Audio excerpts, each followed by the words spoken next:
que le Conseil général a lancé cette année. Aujourd'hui, nous allons parler de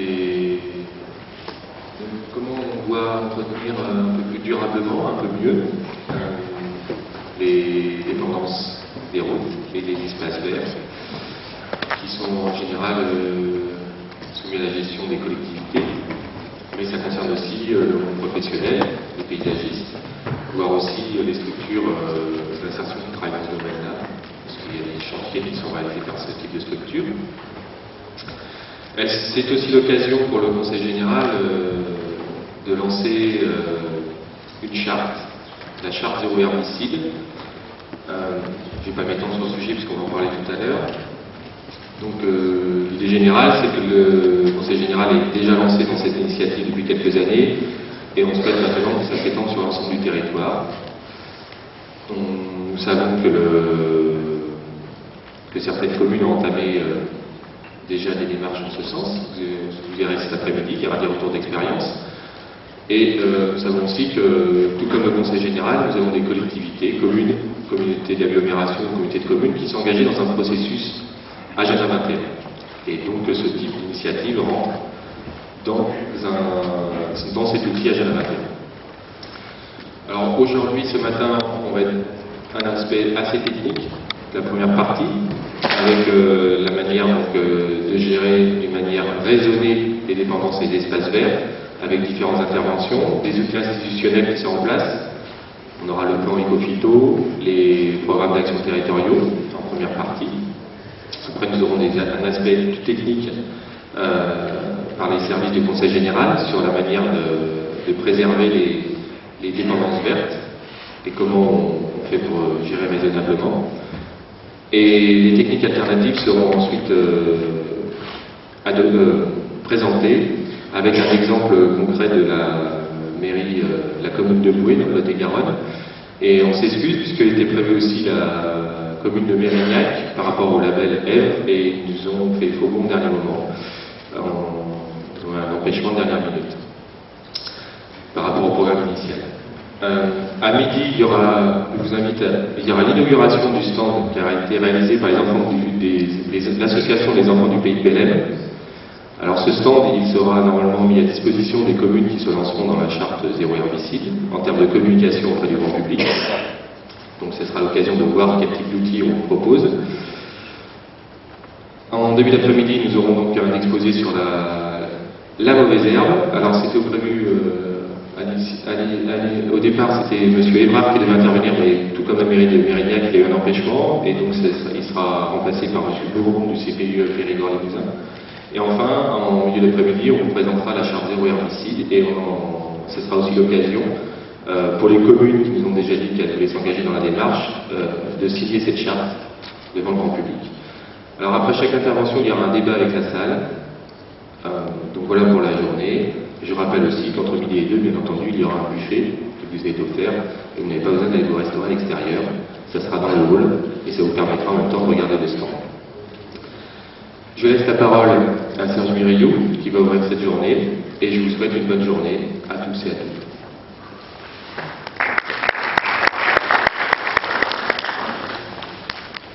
Mesdames et messieurs les élus, mesdames et messieurs, je voudrais tout d'abord vous prier d'excuser le président du Conseil général, Bernard Cazot, qui est retenu par une session au Sénat.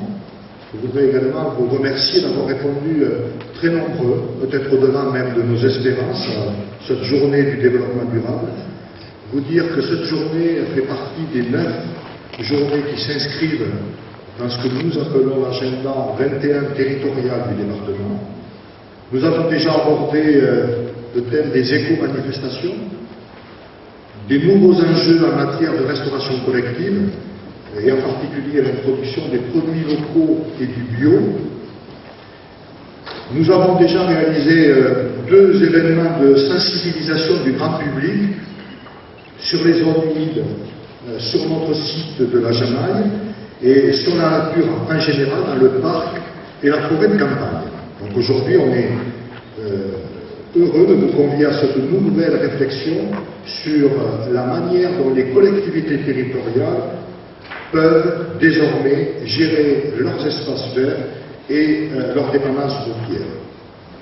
C'est aussi pour le Conseil général de la Dordogne l'occasion de lancer une initiative à l'échelle départementale que nous appelons la charte zéro herbicide. Cette charte va donner la possibilité aux communes, aux communautés de communes ou d'agglos de montrer leur engagement à la matière. Alors pourquoi inviter l'ensemble des collectivités à s'inscrire dans cette démarche? Parce que bien souvent, lorsque nous pensons à herbicide et plus globalement pesticide, qui est le terme plus largement et génériquement usité, nous l'associons essentiellement à l'agriculture. Et il est vrai que l'agriculture représente à elle seule 90% de la consommation nationale des pesticides. Et la France, en ce domaine, est le 3e consommateur mondial de pesticides. Une place élevée si on se réfère aux seuls 30 millions d'hectares de surface agricole de notre pays.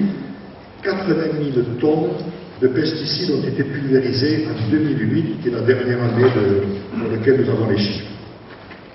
Avec la promotion de l'agriculture biologique et le lancement du plan Ecophyto, moins 50% de pesticides d'ici 2018, la profession agricole a décidé de réagir. Alors si l'ensemble de nos concitoyens jettent l'anathème sur le monde agricole, ils oublient fréquemment qu'eux-mêmes en utilisent. Nombreux sont ceux parmi nous qui souhaitent avoir des légumes imposants, des allées bien propres et un gazon qui ne supporte aucune herbe folle. Hélas, nous, jardiniers amateurs, avons quelquefois une fâcheuse tendance à utiliser ces produits sans respecter les doses prescrites. Les chiffres parlent d'eux-mêmes et sont inquiétants. À surface égale, un jardinier amateur utilise 2 à 3 fois plus de pesticides qu'un exploitant agricole. Nous nous sommes aussi habitués à traquer l'herbe dite mauvaise. Nous ne supportons plus de voir jaillir dans l'interstice d'un trottoir ou dans une fente en bas de mur la moindre touffe chlorophyllienne. Plutôt que de la voir verte, nous préférons qu'elle jaunisse puis qu'elle disparaisse. Ce choix obéit à une certaine conception de l'embellissement. J'aurais tendance à dire qu'il n'est que l'avatar de l'aseptisation et de l'hygiène dans lequel notre société baigne. Fâcheuse conception de l'hygiène, car les produits chimiques ne sont pas sans effet nocif.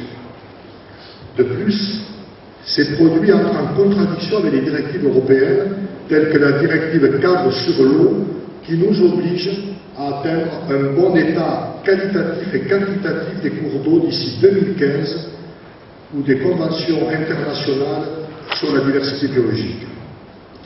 Il existe aussi des controverses scientifiques. Cependant, certaines conséquences néfastes de l'usage des pesticides sont devenues consensuelles. La pollution des cours d'eau et des nappes phréatiques n'est plus à démontrer, d'autant que nous savons qu'un gramme de pesticides peut polluer jusqu'à 10 km de fossé. Jusqu'à 10 km de fossé. On l'a dit tout à l'heure, si les collectivités représentent 5% des volumes consommés, elles contribuent à hauteur de 30% à la pollution des eaux. De nombreuses aspersions se font sur des surfaces imperméables. Le ruissellement, donc, s'évacue ensuite directement vers les milieux humides. Mais les pesticides agissent aussi directement sur la biodiversité. Des résistances aux produits sont développées parmi la faune et la flore. On constate aussi des facteurs mutagènes parmi les espèces. Ces mêmes produits chimiques participent à la contamination et à la disparition des insectes pollinisateurs. Il est de notre devoir d'éviter que la prophétie d'Albert Einstein se réalise. Albert Einstein disait « Si l'abeille venait à disparaître, l'homme n'aurait plus que quelques années à vivre ». Je profite donc de cette occasion pour vous préciser que le département soutient la filière apicole dans le cadre d'un plan triennal une des priorités étant de maintenir puis d'accroître la population pollinisatrice. Mais il n'y a pas que les végétaux et les animaux qui sont soumis au risque de pesticides. Les hommes, bien évidemment, le sont aussi, surtout lorsqu'ils sont en contact direct avec ces produits. Nous sommes dans l'attente de résultats d'une étude sur la profession agricole, mais en tant qu'élus, nous savons bien qu'il est parfois difficile aussi de faire respecter par nos personnels communaux ou intercommunaux les consignes de sécurité. L'impact sur l'eau, sur la biodiversité et sur l'homme, autant de coûts induits par ces usages. Ces coûts, ce sont l'ensemble des citoyens qui les supportent. Il est donc indispensable que nos collectivités se montrent exemplaires en la matière et inciter ainsi les autres utilisateurs et les citoyens à réduire l'usage des pesticides. C'est dans cet esprit que notre Assemblée départementale a voté le 27 janvier 2006 une délibération visant à une gestion raisonnée des dépendances vertes routières. Je vous rappelle que nous avons près de 5000 km de route dans le département, et donc une gestion raisonnée des dépendances vertes routières en matière de technique d'entretien, de désherbage, de protection de la flore, de formation des agents, de sensibilisation et de suivi de cette démarche. Les objectifs de gestion étaient dans un premier temps de définir un cahier des charges pour permettre la réalisation d'un guide pratique de la gestion raisonnée de nos routes départementales. Ce guide existe et ses recommandations sont appliquées sur les 5000 km de nos routes. Cette opération a été lancée avant que nous n'accueillions les anciens agents de la DDE. Nous pensions qu'une réticence à de nouvelles méthodes de travail serait développée. Il n'en a rien été et je les en remercie. Aujourd'hui, plus une goutte de pesticides n'est utilisée par nos 350 agents. Et ce qui est possible avec 350 doit bien pouvoir l'être avec des équipes plus réduites. Pour y parvenir, le Conseil général serait heureux que vous rejoigniez les communes qui ont souhaité signer cette charte. Elle vous permettra de bénéficier de formations pour les agents, d'un encadrement technique et d'outils de communication. Voilà, je vous remercie et je laisse la parole aux intervenants.